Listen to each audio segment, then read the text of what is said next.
Good evening, Dr. Desiree. So we're here to interview you regarding classroom management, discipline, and the physical management of the classroom. So first question is, please tell us something about yourself. Okay, I am Desiree. Of course, did you mention my name? Who I am?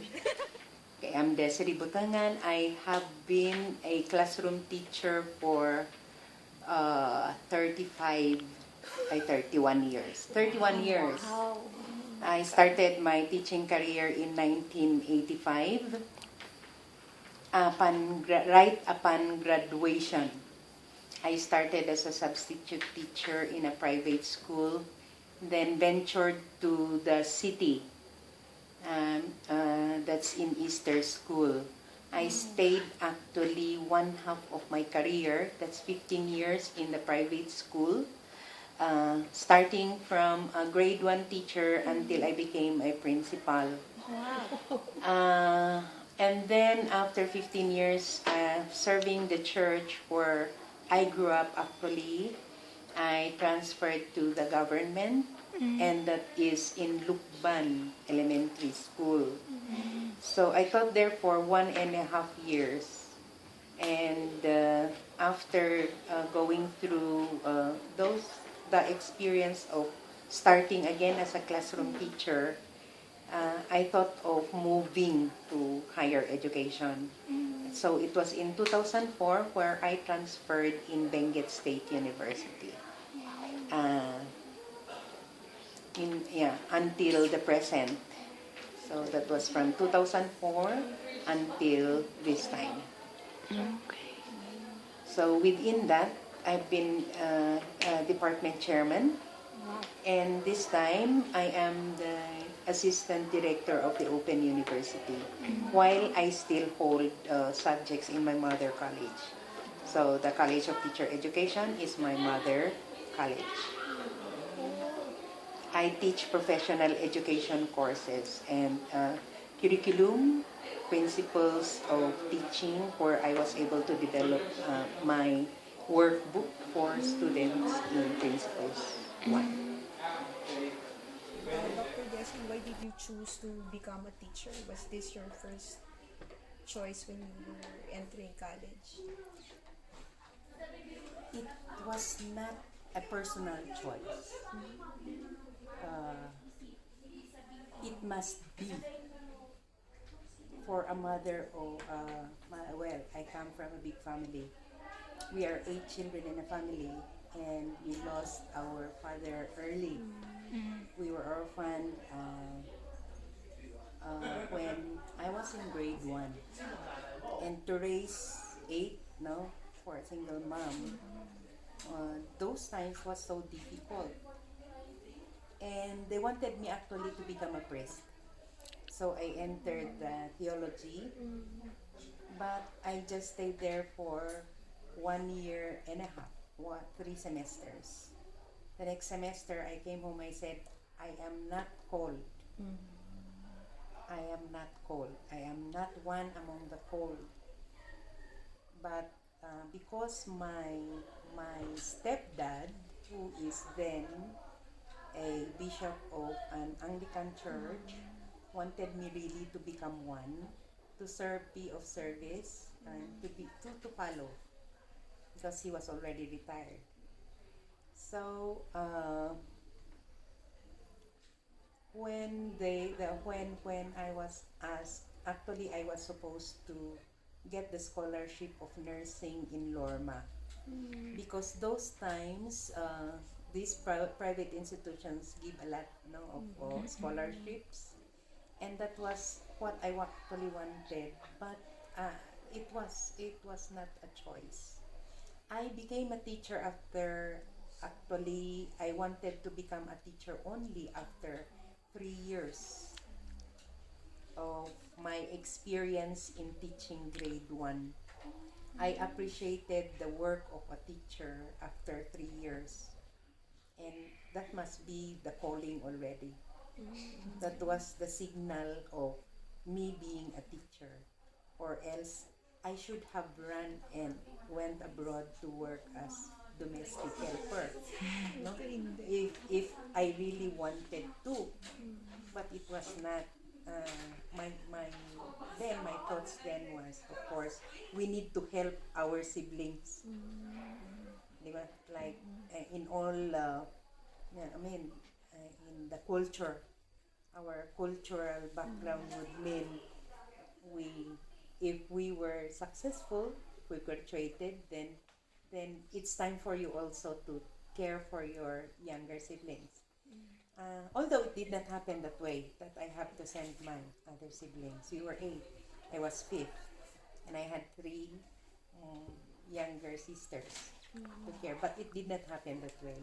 We survived, as in according to how we should be surviving, not depending on somebody else's. So that was how I started to appreciate teaching when I was stuck in the grade 1 classroom. So for 7 years I've been as a grade 1 teacher, and I said I was promoted as principal from then. Right? Yes. And that's because it's a small school, and I was siguro my qualifications also prepared me to be that. So from principal, then again. So that is my experience, and that is how teaching came to me. It was not a choice. It was a choice because it had to be. Right? But in a Filipino normal school, it's Parang still maliit na okay. siya. Yes. Maliit na. Yes. Pag grade 1, Doc, hindi ba rin yung naughtiest na age It for depends. kids? It depends because in the system kasi, when I started with that teaching in grade 1, there's the grouping of homogeneous and heterogeneous readers and non-readers. So what I held were actually the readers, and they had this kindergarten background. So it was easier task for me to manage them. Probably management, if we talk of the management of these children for 7 years, it comes as though you were managing your own children. So you start immediately cutting their horns from the start. You see them that you cut their horns immediately, or else it will have a ripple effect, right? If you wait for it, if you wait for discipline to like if you are not able to manage the discipline of the students from the very start, you will have a very difficult time managing them till the end of the school year. So start from the very start of the school year to impose on rules that are, of course, healthy there. That's a private school, so parents would always be there. No? So start early. Yeah, and there was no. If you, I had this. I had an experience. If we're talking of experience of over or unmanageable children, I had one experience where I really had to use a stick. And that was the only time that I realized that I had to remove all the stick in the classroom because I really whipped the hand and it bled. Oh. Yes.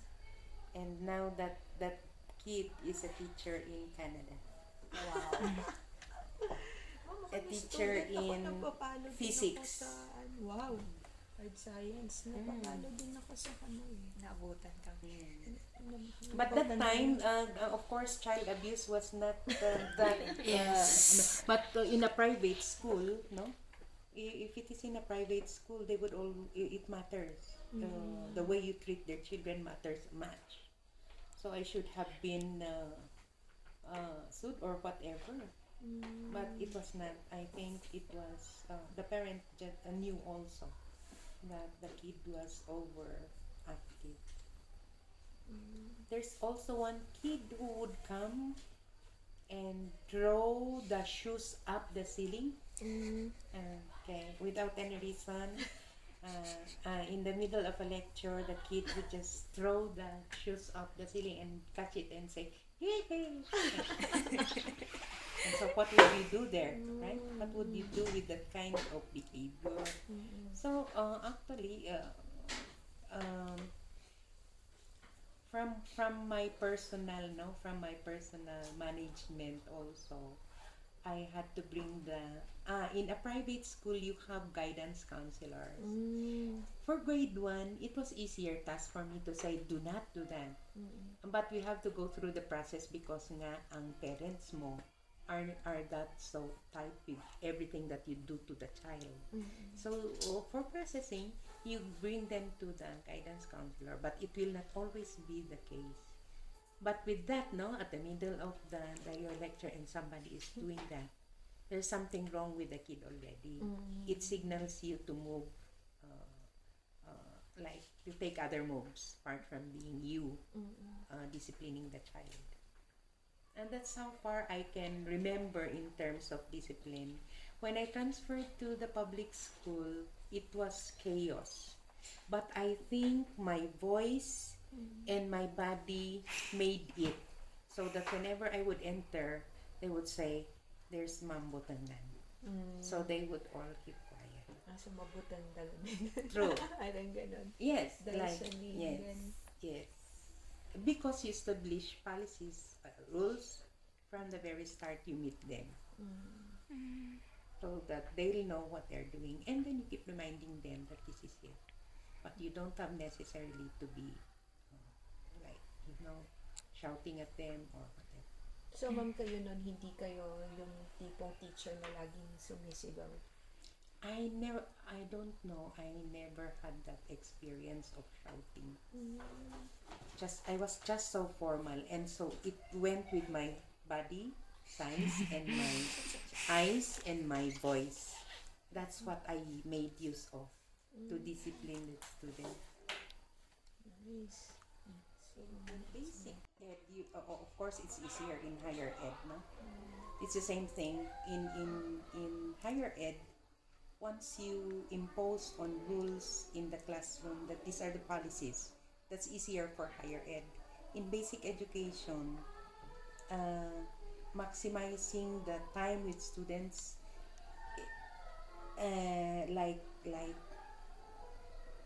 you engage your engaging time, the time with students, like pag ano kasi pag you have your routines already, pag nakaset ka ng routines mo on what to do, in your plan of your lesson plan, there is this activities, starting them with activities, songs, games, etc.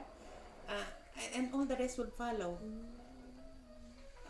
Pag naplano lahat yan, it comes in very naturally.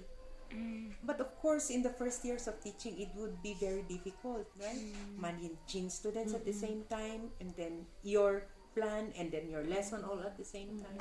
But anyway, again, it was not difficult for us because it was departmentalized. See? So it's to me, it was really something that you didn't have to go through very difficult experience to teach in a grade 1 classroom. And I just had that. I just had that experience that delivery-wise, the experiences that you provide inside the classroom will all come at the same time the classroom is in order. But you will see man yourself, actually, if you do not, if you there's a gap, no, of course, between you and your students, right? But you can always have time to go or to do whatever you want to do if you plan very well. How much time should you spend for things, like what you should be doing with them. The management of time is very important. The management of your resources is very important. Your time, no dull moments, no lull moments in terms of dealing with young children. Kasi So, I pag think, kasi pag may gap, dun sila nagloloko. there is where yes, Yung mischief, yung mm, naughty-naughty na sila. yes, that's the cause actually, the main cause. And if you're not organized, that's another cause. You can see that naman in them. They know if you know what you're talking about.